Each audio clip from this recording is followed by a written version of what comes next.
Well, in this next video I've managed to put together the bogies of the EasyBuild MK1 coach. I've actually got two of them here for the coach, and yeah, there's a few sort of gotchas with these which kind of surprised me.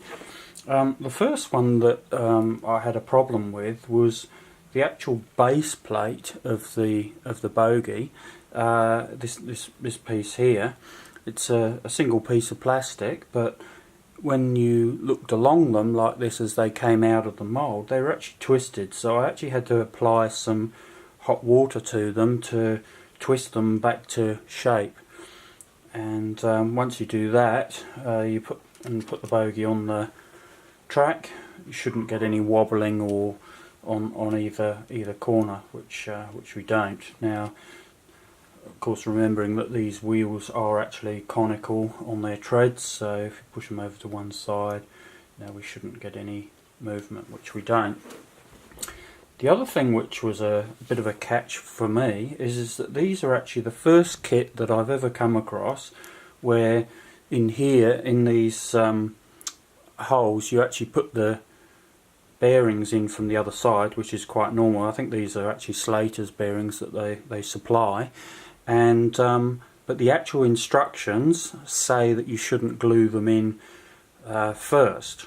Now, I've never come across a kit that actually says that, but what it means is that initially when you put the bogie together like this, of course the wheels go side to side, and the idea is that you push the bearings in to tighten it up, which is a good idea, and it does tell you to do this in the instructions. And of course I didn't read the instructions first off, and had to somehow press the bearings back out, having super glued them back in. A little vise with a bit of tube actually worked pretty quickly, and no problem getting them out. But here I've got these two bogies together. I haven't worked it out yet, but they've got some kind of mechanism which allows them to rock end to end underneath the coach, which is a good idea. These, as they stand currently, I've only just glued them along these sides, so these end corners I haven't done yet. I'll glue those. I use this stuff, which is Tetra, from a local company called EFD Simply Glues. But Tetra is a common product.